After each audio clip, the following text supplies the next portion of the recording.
Thanks to the Bar Association for having me here today, and to Cyril for having your biennial conference here. For those of you who are from out of the province, welcome to Ontario, and a special welcome to those of you who have traveled very far distances, Frankfurt, Melbourne, Glasgow, Abu Dhabi, and congratulations for actually getting here. I know we had lots of people from across the U.S. as well, and it's great to see so many different faces coming to Toronto. The topics on your agenda this week are as wide-ranging as the countries of your origin, and I really do hope that it's going to be a great kind of conference. I really enjoy coming to these kind of events because we certainly all do learn by sharing our perspectives, and especially since we face many of the same challenges and the same opportunities as we look to the future. So you have a very timely agenda. My job is to welcome, but also to provide a little bit of Ontario context. And don't worry, I'm not going to go into a really long history lesson, but I did want to give you a few highlights, particularly for those of you who this might be your first trip to Ontario. You're sitting in Toronto, which is not only Ontario's capital city, but it's the largest city in Canada, and it's also consistently ranked as one of the most livable cities in the world. We're in the economic heartland of Canada, and right now you're sitting within a day's drive of a market of about 135 million people. The province of Ontario is home to a couple of thriving wine regions as well, and luckily from looking at the program I see that you're going to have a chance to sample some of our fine wines if you haven't already had that chance. And one of those wineries is actually located very close to Niagara Falls, which of course is one of the world's most spectacular waterfalls, and one of Ontario's top tourist destinations. I really hope you get a chance to see that as well. But Niagara Falls is notable for another reason. About a century ago, the Ontario government dreamed that it could harness its power, that it could build a hydroelectric station there to fuel Ontario, the country's economic engine. It's a lesson that's really worth remembering, and one that brings me to what I'd like to talk about this morning.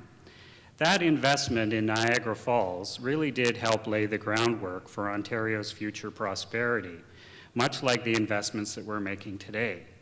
By building our supply of clean energy, we're building the foundation for Ontario's economic future. As many of you already know, Ontario's electricity system is in the midst of a very dramatic transformation. In fact, electricity systems around the world are experiencing the same thing. And when you think of where electricity has been for, say, the last 100 years, and where it's going to be going in the next 5 or 10, particularly here in Ontario, it really is, the change that's underway is really quite breathtaking. So many of you might have noticed that Canada was portrayed in a less than flattering light at the recent climate change talks in Copenhagen. But I really want to underscore the point that Ontario has a very different story to tell, and it's a really good story to tell. Last May, the provincial government passed the Green Energy and Green Economy Act, which set Ontario on a very different course for the province's energy future. The Act positions Ontario as a global leader in both conservation and renewables. And it's expected to encourage billions of dollars in investment in Ontario's electricity sector and create 50,000 green-collar jobs in its first few years. We also expect that it's going to serve as a catalyst for greening other parts of our economy, such as the electrification of transit and the arrival of electric vehicles. And as an auto manufacturing jurisdiction, this is an area of particular relevance for Ontario. The goal is actually really simple. We want to build Ontario into a powerhouse of clean energy and green technology. And our program is already getting a lot of attention, not just here in Canada, but around the world. And kudos from some notable people as well. Al Gore, for example, recently called Ontario's plan the single best green energy program on the North American continent. So this morning I'd like to tell you a little bit more about the Green Energy Act and how we're bringing clean energy onto our grid through our feed-in tariff program.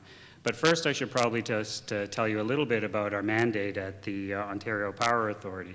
As Tom said, we are a little bit unique.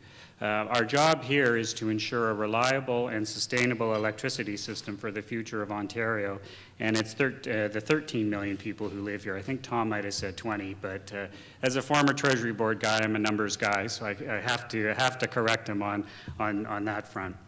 We actually have three main functions. We plan, so we're responsible for doing the long-term planning for the province and taking it through the regulatory process at the Ontario Energy Board.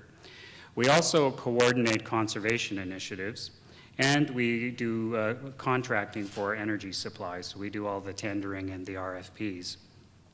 We don't actually own generation ourselves, and we don't transmit electricity ourselves.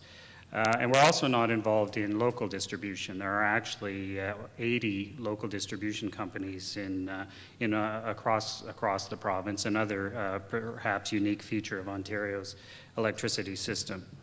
We were created just a little more than 5 years ago after the breakup of a century-old monopoly in the province.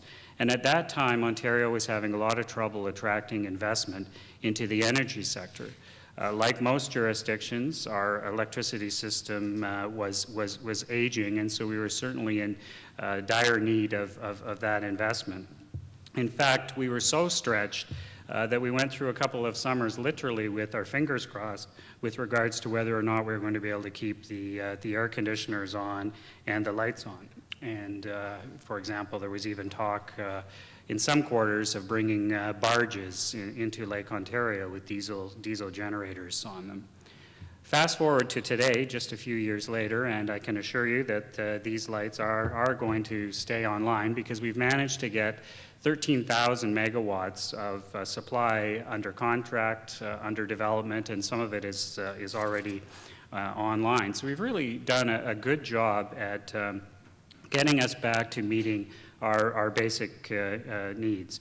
And increasingly, we're being asked to go beyond just those basic needs and start to consider social, economic development, environmental considerations as well. And even just the name that you see over there on the slide, it really is the electricity sector where so many of those things are coming together. The environment, natural resources, infrastructure, it's all happening in the electricity sector.